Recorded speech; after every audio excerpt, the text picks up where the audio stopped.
ایک یہ جو خاص میں بات پڑھ رہا تھا اور وہ یہ کہ قرآن کی تلاوت آپ کثرت سے فرمایا کرتی تھی، قرآن ہی کے سائے میں رہا کرتی تھی، قرآن فہمی سے آپ کو بڑا شغف تھا، اور مرویات ساتھ ساتھ بتائیے۔ آپ نے جو قرآن فہمی کی بات کی ہے، ابھی آپ نے اسلام قبول نہیں کیا ہوا تھا۔ اچھا ٹھیک ہے۔ جب رحمت کونین صلی اللہ علیہ وسلم نے انہیں بٹھا کے ان کے قبیلے کی پوری کہانی سمجھائی، ٹھیک ہے، ہاں، کہ تمہارے والد کا کردار کیا تھا، چچا کا کردار کیا تھا، قبیلے کا کردار کیا تھا، اور آپ خود فرماتی ہیں کہ اس کہانی کو سننے سے پہلے کائنات میں مجھے سب سے زیادہ نفرت اس دین اور دین والوں سے تھی، اللہ، لیکن جب آقا علیہ السلام نے مجھے وہ بات بتا دی تو سنتے ہی اب میں ڈیفینسو پوزیشن پہ چلی گئی، اللہ، اور آپ نے اپنی اس ڈیفینسو پوزیشن کو جسٹیفائی کرنے کے لیے قرآن کی ایک آیت پڑھی۔ اللہ، ابھی اسلام قبول نہیں کیا، قرآن کی آیت پڑھی۔ عرض کرتی ہے، میں نے کہا یا رسول اللہ وہ تو میرے باپ کا کردار تھا، چچا کا کردار تھا، اور اللہ کا قرآن کہتا ہے وَلَا تَزِرُ وَازِرَةٌ وِزْرَ أُخْرَىٰ، کہ کسی کے گناہوں کا بوجھ کوئی دوسرا نہیں اٹھائے گا، تو اس میں میرا قصور تو کوئی نہیں ہے۔ کیا کہنے، سبحان اللہ۔ آقا علیہ السلام نے خوشی کا اظہار کیا، سبحان اللہ، خوشی کا اظہار کیا۔ اس کا مطلب یہ کہ وہ جو نور تھا اسلام کا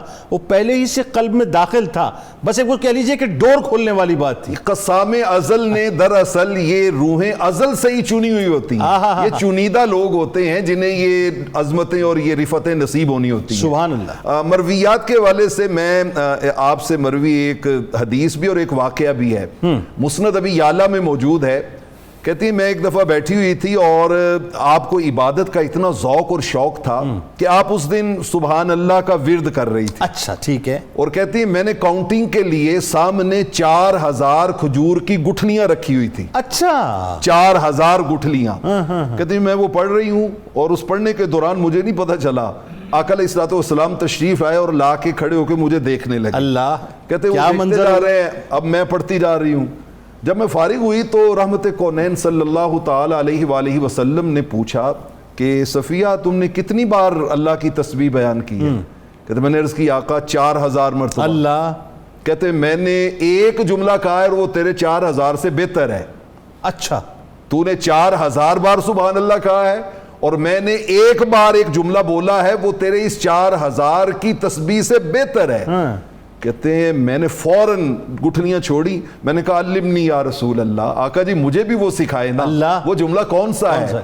تو کہتے ہیں میں نے وہ جملہ بولا ہے سبحان اللہ عدد ما خلق، اے مالک کونین جو کچھ تو نے پیدا کیا ہے اس کی تعداد کے برابر میں تیری تسبیح بیان کرتا ہوں۔ اللہ اکبر، کہتے ہیں میں نے یہ جو ساتھ میں عدد ما خلق کا اضافہ کر دیا ہے، اس کی وجہ سے تو نے 4000 پڑھی اور میں نے کائنات کی جتنی مخلوقات ہیں ان کے برابر اللہ کی تسبیح بیان کر دی۔ سبحان اللہ، سبحان اللہ عدد ما خلق، عدد ما خلق، اللہ نے جو کچھ پیدا کیا ہے اس کی تعداد کے برابر۔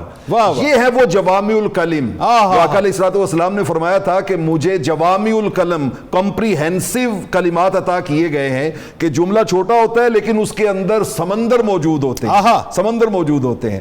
ام المومنین کو دین سے اتنا شغف تھا کہ مسند احمد میں آتا ہے کہ جب کوفہ کی عورتیں یا دیگر علاقوں کی عورتیں حج کے بعد مدینہ طیبہ میں رحمت کونین کی تربت اقدس پہ حاضری کے لیے حاضر ہوتی تو باقاعدہ مجلسیں منعقد ہوتی جس میں کوفہ اور بصرہ کی عورتیں آپ سے سوال و جواب کی نشست ہوتی، وہ آپ سے سوال کرتی کہ فلاں طلاق کے مسائل کیا ہیں، نکاح کے مسائل کیا ہیں، حیض کے مسائل کیا ہیں، اپنے معاملات زندگی کے ایک ایک سوال کو پوچھتی، اور ام المومنین جو ہے وہ ان کے ہر سوال کا ان کو جواب دیا کرتی، سبحان اللہ،